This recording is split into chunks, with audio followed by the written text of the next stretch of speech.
오늘은 대림절 세 번째 주일입니다. 다시 오실 주님을 기다리면서 이 마지막 때를 우리가 어떻게 살아야 되는가, 그 부분에 대해서 오늘 본문을 중심으로 말씀을 드리겠습니다. 오늘 우리 장로님 기도하신 것처럼 이렇게 연말이 되면 한 해를 결산합니다. 지난 날을 반성하고 또 새로운 한 해를 맞이하면서 새로운 계획을 세우곤 합니다. 이와 마찬가지로 우리 인생도 인생을 다 살고 나면 그대로 끝나 없어지는 게 아니라 하나님 심판대 앞에 서서 반드시 결산할 때가 있습니다. 그런데 결산해보니 불행하게도 적자 인생으로 끝났다면 참으로 불행할 것입니다. 우리는 청직입니다. 그래서 반드시 주님이 주신 것을 가지고 흑자를 남겨야 됩니다.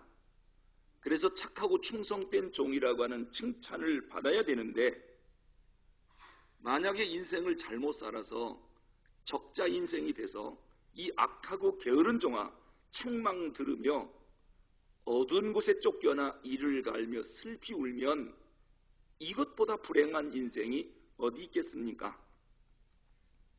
그래서 우리는 이 육체의 마지막 시간, 이제 반드시 내 인생을 결산할 때가 올 텐데 아직은 결산하지 않습니다. 반드시 결산할 텐데 아직은 아닙니다. 요 마지막 가능성, 요 남은 기간을 우리가 어떻게 살아야 흑자 인생으로 내 인생을 마무리할 수 있을 것인가 라고 하는 것입니다. 미국의 신정통주의 신학자이면서 윤리학자인 나인홀드 리버라고 하는 분이 늘 이런 기도를 드렸다고 합니다. 하나님이시여, 고칠 수 있는 것에 대해서는 즉시 고칠 수 있는 용기를 주옵시고, 고칠 수 없는 것에 대해서는 그것을 받아들일 수 있는 냉정함을 주옵소서. 그리고 고칠 수 있는 것과 고칠 수 없는 것을 분별할 수 있는 지혜를 주옵소서. 아주 중요한 기도라고 생각합니다. 우리는 하나님이 원하시는 일이라면 반드시 해야 합니다. 고치라 말씀하시면 무슨 일이 있어도 고쳐야 하는 용기가 필요합니다. 또 기다리라 하면 어떤 상황에서도 참고 기다려야 합니다. 하나님이 원치 않으시는 일이라면 즉시 내려놓을 수 있는 냉철함이 우리에게 필요합니다. 그리고 고쳐야 할 것과 고치지 말아야 할 것, 할 수 있는 일과 할 수 없는 일, 하나님이 원하시는 일과 하나님이 싫어하시는 일, 이것을 분별할 수 있는 지혜가 우리에게 꼭 필요합니다. 그래서 나인홀드 리버처럼 하나님 저에게 용기도 주시고 냉정함도 주시고 지혜도 주옵소서. 그래야 흑자 인생이 되기 때문입니다. 이제 마지막 때를 사는 우리들에게 오늘 본문은 중요한 교훈을 세 가지 주고 있습니다. 첫째는 뭐냐면요, 3절 끝에 보니까 지나간 때라고 하는 말이 나옵니다. 지나간 때로 족하도다. 너희가 음란과 정욕과 술취함과 방탕과 향락과 무법한 우상 숭배를 하여 이방인의 뜻을 따라 행한 것은 지난 날로 족하다. 지나간 일은 지나간 일로 끝내랍니다. 잃어버린 물건 찾지도 못할 텐데 뭘 그걸 갖고 그렇게 가슴 아파 못 잊고 있느냐. 그런데도 우리는 지난 일 이거 잊지 못해서 계속 괴로워하는 사람들이 있습니다. 미련한 짓이지요. 내가 옳은 것을 심었든 잘못된 것을 심었든 이런 일을 했든 저런 일을 했든 지나간 일은 다 지나간 겁니다. 그 일의 결과만 남아 있습니다. 그건 하나님께 맡기고요. 그 일의 결과로 칭찬이 올지 아니면 심판이나 징계가 올지 어떤 평판이 오든지 이제는 그대로 받아들이는 일밖에는 없습니다. 그런데 지난 일, 다 지나간 일, 그것 때문에 현재가 불행하고 미래가 꽉 막힌 사람들이 있습니다. 단지 우리가 해야 할 일은 지난 일은 그걸로 끝났다. 이제 오늘 나는 앞으로만 나아가면 됩니다. 그래서 오늘 지나간 일은 지난 일로 족하다. 과거에 얽매여서 미래가 안 열리는 그러한 일이 없도록 해라 라고 하는 말씀입니다. 그리고 두 번째는 2절에 보니까요, 그 후로는 이라고 하는 말이 나옵니다. 그 후로는 다시 사람의 정욕을 따르지 않고 하나님의 뜻을 따라 살라고 말씀합니다. 그 후로는 언제를 말합니까? 죄 용서받고 구원받은 이후의 삶은 이런 뜻입니다. 네가 죄 용서받고 구원받았느냐? 그렇다면 이제부터는 정욕을 따르지 말고 하나님의 뜻을 따라 살아야 한다. 이 말씀입니다. 왜 그렇게 살아야 되느냐? 5절 끝에 보니까요, 우리가 하나님 앞에 섰을 때 심판주 되시는 하나님 앞에서 사실대로 고하리라. 우리가 살아온 모든 인생의 전부를 있는 그대로 전부 고한답니다. 저는 그 생각만 하면 깜짝깜짝 놀래요. 내가 하나님 앞에 딱 섰다. 그때 하나님께서 제가 살아온 모든 인생을 다 밝혀낼 때 부끄러운 일이 드러나면 어떻게 할까? 순간 깜짝깜짝 놀랍니다. 이러면 안 되지. 생각도 이렇게 하면 안 되지. 마음을 내가 이렇게 먹어가지고 하나님 앞에 설 수 있겠나? 이런 생각들이 계속 듭니다. 왜요? 모든 언행심사가 사실대로 드러나리라. 이거 놀랄 일 아닙니까? 우리는 반드시 하나님 앞에 서게 될 겁니다. 심판대를 피할 사람은 아무도 없습니다. 자, 그러면 하나님 앞에 설 준비를 언제부터 하면 좋을까요? 보통 학생들에게요, 중간고사, 기말고사가 며칠 날이다 라고 시험 시간이 발표돼요. 보통 한 2주 정도 남겨놓고 시험 시간이 발표되는데요, 그날은 심판받는 날이거든요. 아이들이 지난 날로부터 오늘까지 공부했던 모든 것을 심판받는 날이 시험 보는 날이에요. 그럼 수업 들어가면 아이들이 그래요. 선생님, 시험 범위가 어디서 어디까지입니까? 제일 기분 나쁜 날이 배운 데서 배운 데까지. 이건 감이 안 잡혀요. 그런데 몇 페이지부터 몇 페이지까지란다.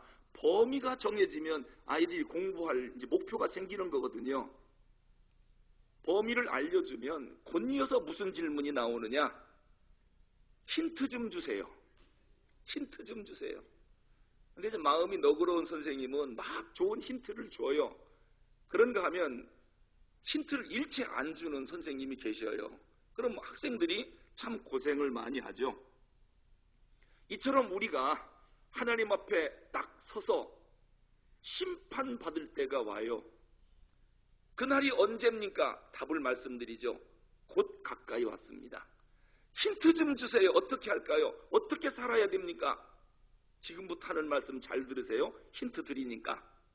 우선 첫째, 하나님 앞에 설 것을 언제부터 준비하면 좋습니까? 몇 살부터 준비할까요? 사회학자들의 말에 의하면요, 사람은 35살에 인생의 정점을 찍는답니다. 성경에 인생은 70이요 강건하면 80이라고 그랬지요. 70으로 볼 때 35까지 올라갔다가 35부터는 이제는 하향 곡선이지요. 35살이 인생의 정점이고 그 이후로는 내리막길이래요. 신체적으로 보나 정신적으로 보나 35살 넘으면 이제 내리막길로 들어서게 된답니다. 청운의 꿈을 꾼다. 그건 10대 때 얘기지 35 넘었는데 뭔 청운의 꿈이 있습니까? 하여튼 35세 넘으면 사람의 운명이 이제 거의 다 결정되고 35세까지 정해진 운명대로 남은 생애는 마무리하는 게 보통 인생이라고 사회학자들이 말을 합니다. 그런데 우리 가운데 목사님, 나는 벌써 50, 60줄에 넘어섰는데요. 그렇다면 어떻게 살아야 되느냐? 이제 내 인생 결론을 어떻게 맺을 것인가? 이거 생각하고 사셔야 됩니다. 내 인생 어떻게 마감할 것인가? 이제는 이 문제를 깊이 생각할 나이가 된 거예요. 이거 내일로 미루면 안 됩니다. 히브리서 9장 27절에 보니까 한 번 죽는 것은 사람에게 정한 것이요 그 후에는 심판이 있으리니 우리는 다 죽습니다. 정해져 있습니다. 그런데 그 죽음으로 끝나고 없어지는 게 인생이 아닙니다. 반드시 하나님 심판대 앞에 서서 심판받아야 된답니다. 저는 죽음이요 저하고는 아주 먼 이야기인 줄 알았어요. 옛날에는 누가 돌아가셨다 하면은 아주 먼 사람들이 돌아가셨거든요.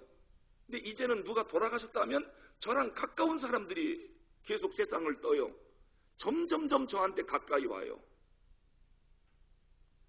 이제는 다음에는 내 차례 아니겠습니까? 제 신학교 동기 목사님 가운데 벌써 9분이 하늘나라 갔어요. 제가 제 친구 장례식을 집례하고 하관 예배할 때 이게 남의 얘기가 아니에요. 지금은 내가 하관 예배 드리지만 다음번에는 내가 저 속에 들어갈 거고 또 다른 친구가 나를 하관 예배 해줄 거다. 이 죽음이 남의 얘기가 아니더라고요. 그런데 죽으면 그대로 끝나느냐? 아닙니다. 세상 떠나면 곧바로 하나님 심판대 앞에 서게 된답니다. 그게 문제입니다. 심판대 앞에서는 심은 대로 거둘 거예요. 행한 대로 보상을 받게 될 거예요. 나의 언행 심사가 벌거벗은 듯 전부 드러나게 될 겁니다. 무슨 일을 행했든지 하나님 앞에 모든 게 다 직구될 것입니다. 이것이 내 앞에 금방 후에 일어날 확실한 사실입니다. 그러면 준비를 잘해야 되겠죠. 시험 시간도 결정됐겠다. 시험 범위도 이미 알려줬어요.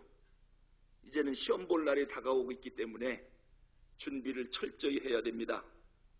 그리고 세 번째로 2절에 보니까 육체의 남은 때라고 하는 말씀이 나옵니다. 심판주로 다시 오시는 예수님을 우리가 지금 기다리며 살고 있습니다. 자, 보십시오. 주님은 하늘에서 우리를 데리러 내려오십니다. 우리는 주님을 맞이하려 올라갑니다. 이 만나는 순간이 주님 재림하는 순간인데 만나기 일보 직전이에요. 아직은 안 만났어요. 바로 이 마지막 가능성, 이것이 육체의 남은 때입니다. 주님은 내려오시고 나는 올라가고 곧 만날 텐데 아직은 안 만났어요. 이 마지막 시간, 이 육체의 남은 시간을 어떻게 살 것이냐? 심판 전 유예기간입니다. 심판은 정해졌고 아직 심판은 안 이루어지고 있고 이 유예기간 동안 어떻게 살 것이냐? 7절에 보니까 만물의 마지막이 가까이 왔답니다. 하지만 현재라고 하는 짧은 시간 속에 내가 살아남아 있습니다. 이 남은 시간을 어떻게 사용할 거냐? 이건 우리에게 아주 중요합니다. 2절의 말씀을 보니까요, 이 남은 시간은 이렇게 살아야 된답니다. 사람의 정욕을 따르지 말고 하나님의 뜻을 따라야 산답니다. 살아야 된답니다.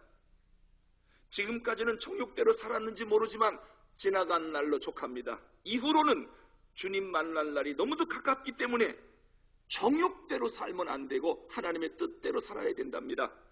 그리고 3절에서는 어떻게 살라고 합니까? 음란을 버리랍니다. 정욕을 버리고 술 취하지 말랍니다. 방탕, 향락, 무법한 우상 숭배를 하여 이방인의 뜻을 따라 산 것, 더 이상은 그렇게 살면 안 된다. 왜 그렇습니까? 5절에 보니까 하나님의 심판대 앞에서 이 모든 행위가 사실대로 드러나기 때문입니다. 그래서 육체의 남은 시간, 이 기회는 상당히 중요한 것입니다. 이것을 종말론적 기회라고 말하고요. 이 시기에 사는 삶을 종말론적 윤리라고 말합니다. 제가 학교에 있을 때 시험 감독관, 특히 대입 수능 시험 감독관을 10년이 넘도록 했는데요. 학생들이 12년 동안 공부한 것을 심판받는 날입니다. 초등학교 6년, 중학교 3년, 고등학교 3년, 12년 공부한 것을 이제 오늘 심판받는 날이에요. 답안지 작성하는 아이들을 감독하면서 유심히 쳐다봅니다. 어떤 학생은 열심히 계산해서 답을 쓰는 애가 있는가 하면 어떤 학생들은 연필만 굴리면서 갸우뚱갸우뚱하고 깊은 고민에 빠져 있는 것을 보게 돼요. 전 그런 학생들을 보면서 이런 생각이 들어요. 이 중요한 순간, 이 심판의 시간에 지금 저 학생은 뭔 생각을 하고 있을까? 왜 저렇게 고개만 갸우뚱거리고 연필만 굴리고 있을까? 분명히 이런 생각할 거예요. 이럴 줄 알았으면 공부를 좀 더 열심히 할 걸. 지금 후회하고 있는 거예요. 지난날 불성실했던 것, 지금 시험지 앞에 놓고 후회하고 있습니다. 그런데 지금은 울어도 안 되고 애써도 안 되고 앞으로 잘할 테니 한 번만 봐주세요. 다 쓸데없는 소리입니다. 이미 심판대 앞이거든요. 시험지 앞에 놓고 지난날 게을렀습니다. 나태해서 공부 못했습니다. 한 번만 합격시켜주세요. 앞으로 열심히 할게요. 다 소용없는 얘기입니다. 다 쓸데없는 얘기입니다. 이미 다 끝난 겁니다. 지금 이 학생에게 중요한 건 뭐냐? 비록 준비는 덜 했을지라도 이 시간, 나에게 주어진 이 제한된 시간에 시간을 남기지도 말고 모자라지도 않게 시간 요리 잘해서 얼마나 성실하게 이 시험을 치르느냐, 얼마나 진실하고 정직한 마음으로 최선을 다하느냐, 그것이 그나마 지혜로운 것입니다. 똑같은 상황이 조만간 하나님 앞에서 우리에게 벌어질 것입니다. 하나님 앞에 서서 한 번만 살려주세요. 한 번만 더 기회를 주세요. 그럼 제가 그렇게 살진 않겠습니다.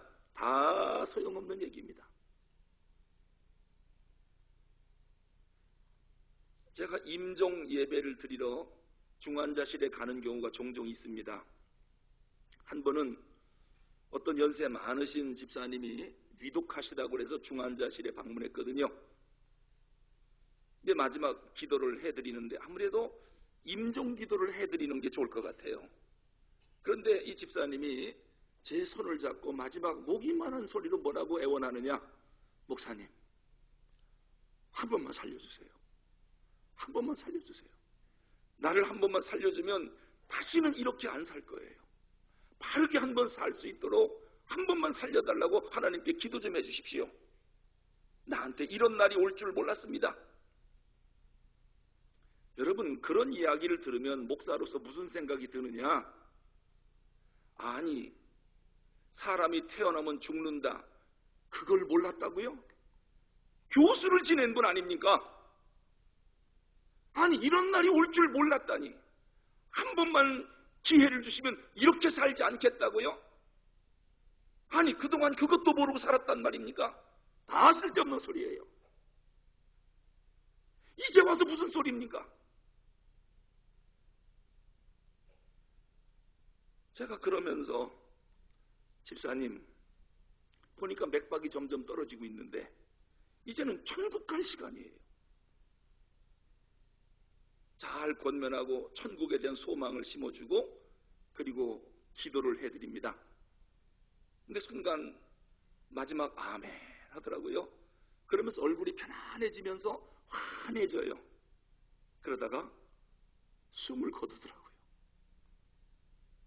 그래도 그분은 마지막 복받은 분이에요. 아멘 하고 죽었으니까. 여러분, 이렇게 시험 보는 날이 있다는 것을 왜 몰랐습니까? 마지막 내 숨이 거둬지는 날이 곧 다가온다는 걸 왜 모르고 삽니까? 하나님 앞에 설 준비 잘 하셔야 흑자 인생으로 내 인생 마무리할 수 있습니다. 어떤 주일학교 전도사님이 어린아이들에게 질문을 하나 했답니다. 후회와 회개의 다른 점이 뭐냐? 또 어떤 어린이가 대답하기를 가룟 유다는 예수님을 팔아넘긴 뒤에 뉘우치고 후회했으나 베드로는 예수님을 3번이나 모른다고 부인한 뒤에 회개했습니다. 아주 정확한 대답을 했어요. 가룟 유다는 지난날 잘못된 거 후회했습니다. 후회만 했지 회개하지 않았습니다. 그래서 밖에 나가 목매달아 자살했습니다. 후회한다고 되는 게 아니거든요. 그러나 베드로는 예수님 모른다고 부인하는 큰 실수를 범했음에도 크게 회개하고 예수님께 다시 한번 찾아가 사랑합니다, 사랑을 고백하고 순교자가 되고 일대 교황이 되지 않았습니까? 회개와 후회는 이렇게 다른 것입니다. 후회는 절망으로 끝나지만 회개는 구원으로 결론을 맺습니다. 마찬가지입니다. 우리도 이제 육체의 남은 시간, 이 마지막 때에 후회하는 인생으로 끝날 거냐, 아니면 기회 있을 때 회개하고 새로운 삶을 마지막이라도 시작할 것이냐, 이것만이 중요할 뿐입니다. 우리는 예수를 믿음으로 구원이라고 하는 엄청난 은혜를 받았습니다. 그것만 받은 것이 아니라 앞으로 우리가 또 받을 언약, 약속의 땅이 있습니다. 그것은 하나님 나라입니다. 우리를 구원해줘 하나님 나라를 상속시켜 주겠다고 하나님이 약속하셨습니다. 그 약속의 땅을 바라보며 오늘 현재를 우리가 살아가고 있는 것입니다. 광야 40년 동안 이스라엘 백성들이 약속의 땅에 들어가려고 훈련을 받고 있었습니다. 광야에서 나온 사람이 장정만 60만 3,550명이었습니다. 그런데 광야 40년간 훈련을 제대로 받질 않는 거예요. 늘 원망과 불평만 하고 결국은 60만 3,548명, 2명 빼고 60만 3,548명은 광야에서 다 죽었습니다. 약속을 받고 나와 가나안 땅을 눈앞에 두고 아무도 못 들어갔습니다.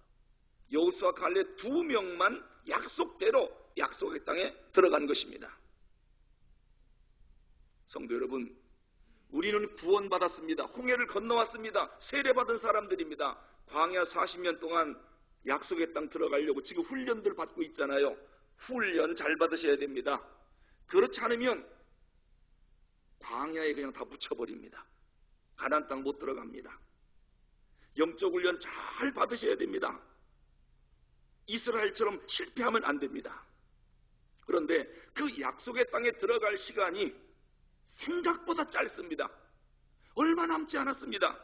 주님이 오시든지 아니면 내가 올라가든지 둘 중에 하나입니다. 이 마지막, 이 성취하는 이 마지막 가능성, 이 육체의 남은 때, 이것이 계속 나에게 점점점 좁아지고 있습니다. 그래서 이 종말론적으로 주어진 마지막 시간을 내가 어떻게 보낼 것인가, 어떻게 살 것인가, 이것은 오늘 우리에게 더더욱 중요한 시간이 되었습니다. 그럼 이때 우리는 어떻게 살아야 될까? 오늘 본문 7절에 보니까요, 이 마지막 때는 어떻게 해야 되느냐? 정신을 차리고 근신하여 기도하라고 그랬습니다. 지금은요, 시기적으로 볼 때 몽롱하게 지낼 때가 아니에요. 지금이야말로 정신 차리고 기도할 때라는 거예요. 하여튼 35 넘었거든 귀담아 들으세요. 지금 그렇게 살 때가 아니에요. 방탕하고 술 취해서 살아온 의미 없는 생활, 이건 지난날로 족하다. 이제부터는 정신 차리고 은혜를 받던 선한 청지기처럼 기도하며 남은 생애를 살아야 된다. 그 말씀입니다. 우리 보고 성경은요, 계속 청지기라고 말씀합니다. 우리의 신분이 뭐라고요? 청지기래요. 여러분, 청지기가 뭡니까? 청지기는 주인에게 시둥 들면서 주인의 일을 해주는 사람입니다. 물론 하인들을 감독도 합니다. 주인 재산을 전부 맡아서 관리해주는 사람이 청지기예요. 주인이 일정한 권한도 줍니다. 상당한 자유도 누립니다. 하지만 그가 지금 누리고 있는 모든 권한과 자유, 이건 자기 건 아무것도 없고 전부 주인의 것입니다. 자기가 누리고 있지만 자기 건 아무것도 없고 주인의 것을 가지고 관리하는 사람을 청직이라고 합니다. 근데 성경은 우리를 향해서 너희들은 청직이라는 거예요. 청지기의 삶이라는 것을 한시도 잊지 말래요. 그런데 우리는 너무도 착각을 많이 합니다. 마치 자기가 주인인 것처럼 착각을 해요.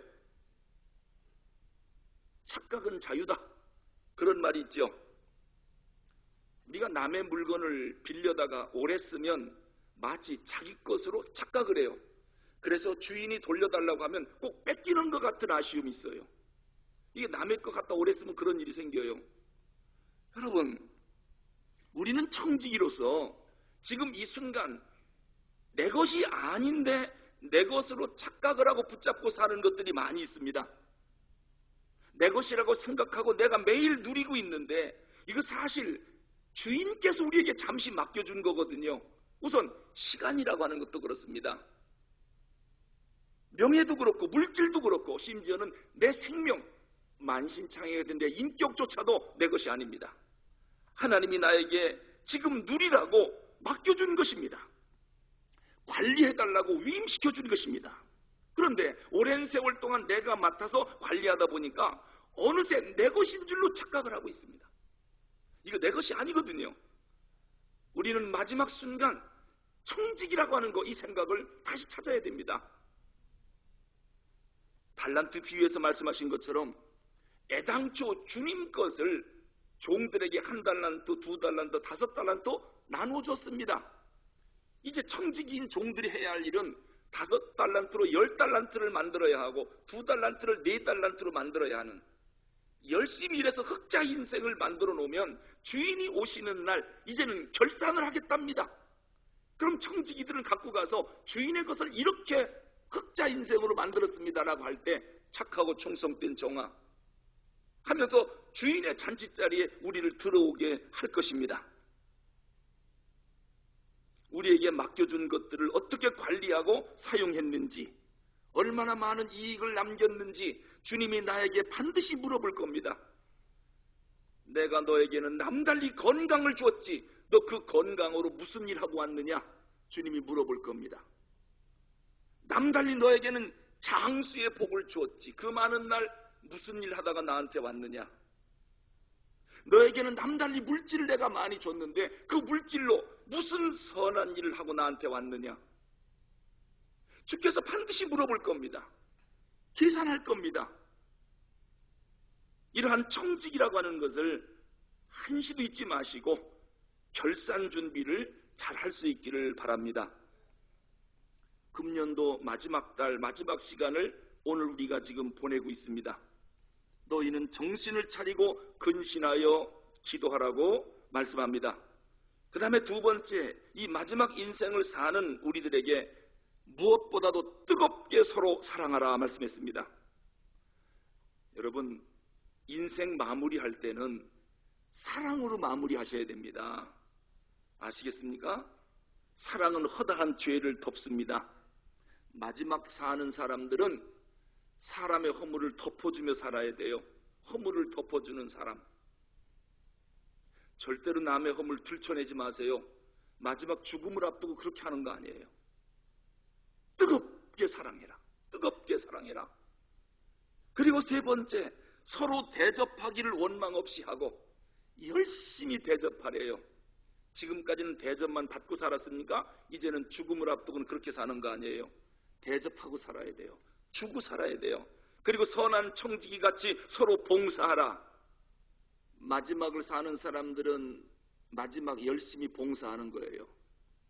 지난주에 사역 박람회, 여러분 내년도 사역을 어떻게 할 것인가 동그라미 쳐서 내라고 그랬죠. 그래 제가 뭐라 그랬습니까? 할 수 있으면 동그라미를 많이 치라고 그랬죠. 왜냐? 이제 죽어야 되니까. 아시겠습니까? 그리고 죽기 전에 열심히 봉사하래요. 난 한 가지 이상 안 합니다. 그러지 말고요. 할 수 있으면 2가지, 3가지, 4가지. 할 수 있으면 많이 하는 게 좋아요. 이것도 하고 저것도 하고. 보세요. 선한 청지기 같이 열심히 봉사하래요. 이것이 마지막을 준비하는 지혜입니다. 노벨 이야기를 하고 오늘 좀 말씀을 맺겠습니다. 이 1833년 스웨덴에서 노벨이라고 하는 아기가 태어났습니다. 그러다가 그는 나중에 화학자, 발명가로 두각을 나타내지요. 33살 때 다이너마이트를 발명합니다. 한마디로 온 세상을 떠들썩하게 만든 사람입니다. 그리고 30년이 지난 어느 날입니다. 63세 됐을 때에 어느 날 아침 조간신문을 보고 깜짝 놀랐습니다. 왜냐하면 알프레드 노벨 죽었다. 대서특필이 된 거거든요. 이 프랑스 기자가 동명이인을 오해한 거예요. 그래서 스웨덴 과학자 노벨이 죽었다라고, 노벨 사망하다라고 모든 일간지마다 대서특필한 것입니다. 아니, 자기가 지금 버젓이 살아있는데 죽었다고 기사가 나오다니. 근데 그 기사 내용 가운데 충격적인 기사가 한 줄 있었습니다. 그게 바로 뭐냐면 이겁니다. 다이너마이트의 왕 죽다. 죽음의 사업가, 파괴의 발명가 드디어 죽다. 여러분, 노벨이 다이너마이트를 발명해서 큰 돈을 벌었습니다. 그런데 그가 마지막 죽을 때 그를 어떻게 평가하느냐? 다이너마이트 왕 죽다, 죽음의 사업가, 파괴의 발명가. 여러분, 인생 태어나서 죽음의 사업가, 파괴의 발명가로 인생 마무리하면 되겠습니까? 이렇게 살면 안 되지요. 그 기사를 보고 노벨이 무슨 생각을 했느냐? 아직 내가 살아있기 망정이지 진짜 죽었다면 나는 이것으로 내 인생이 평가될 텐데, 그래서 다이너마이트 발명으로 모은 전 재산을 이제는 생명을 살리는 일에 쓰고 싶다. 그래서 재단을 만들어 놓고요, 인류 평화와 공영, 번영을 위해서 공헌한 사람들에게 상급을 주도록 노벨 재단을 만들었지요. 그게 바로 노벨상입니다. 노벨상. 여러분, 저는 그 이야기를 읽으면서 만약에 제가 오늘 설교 끝나고 이 자리에서 죽는다면 역사가 나를 어떻게 평가할까? 그런 생각을 해봅니다. 이 강대상이 마지막 강대상이라면 내가 마지막 무슨 설교하다가 하나님 앞에 갈 건가? 또 하나님은 나를 어떻게 평가할 건가? 이런 생각을 안 할 수가 없잖아요. 성도 여러분, 여러분이 오늘 이 자리에서 하나님께 부름받는다면 사람들이 뭐라고 평가할까요? 그분 참 사랑이 많은 분이었는데 하나님 나라 가셨구나, 이렇게 평가할까요? 아니면 싸나운 사람 잘 죽었네, 그렇게 평가할까요? 그렇게 나눠주기를 좋아하던 분인데 참 아쉽다, 이렇게 평가할까요? 그 구두쇠 인색한 사람, 이렇게 평가할까요? 그렇게 못된 짓만 하고 남 힘들게 하더니 죽었구만, 이렇게 평가받겠습니까? 아니면 아쉽다 아쉽다 이렇게 평가받겠습니까? 이 마지막 기회, 여러분이 앞으로 어떻게 평가를 받고 인생을 마무리할 건가? 이 마지막 기회 얼마 남지 않았습니다. 그 시간 동안에는 열심으로 사랑하랍니다. 제발 이제는 미워하면 안 되는 그러한 나이가 됐답니다. 남의 허물 절대로 들춰내지 마세요. 왜 그렇게 남의 허물을 들춰내고 사람을 마음 아프게 하다가 인생을 마무리하려고 합니까? 남 원망하지도 말고 오직 사랑으로 나의 남은 시간을 마무리해야 합니다. 아낌없이 봉사하십시오. 진실하게 선하게 서로 대접하기를 원망 없이 하고 있는 힘을 다해서 섬기고 봉사하는 일을 마지막 시간에는 하는 것입니다. 그리고 심지어는 11절에 보니까요, 마지막 사는 사람은 말도 조심해야 된대요. 말. 왜냐? 하나님이 말씀을 하는 것 같이 해야 한대요. 마태복음 12장 36절에 보니까요, 내가 너희에게 이르노니 사람이 무슨 무익한 말을 하든지 심판날에 이에 대하여 신문을 받으리니, 내가 내뱉은 말 한마디 한마디가 전부 나를 심판한다는 얘기입니다. 결국 하나님 앞에 섰을 때 누가 나를 심판하느냐? 내가 한 말이 나를 심판한다는 거예요. 그래서 이제는 말 한마디를 해도 하나님의 말씀을 하는 것 같이 해야 한답니다. 이 말은 덕 있는 말을 하라는 거예요. 가시돋친 말 다 발라내고 남은 시간은 누가 들어도 은혜스러운 말, 누가 들어도 덕스러운 말, 이런 말만 남기고 하나님 앞에 가야 한다라고 말씀을 합니다. 말씀을 맺겠습니다.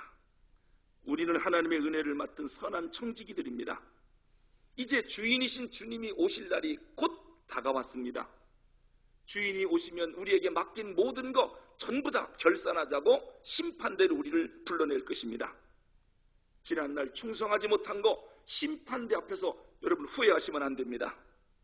이제 나의 남은 시간을 충성스럽게 마무리할 수 있기를 바랍니다. 그럴 때 주님의 놀라운 은혜와 축복이 우리와 함께 할 것입니다. 기도하겠습니다.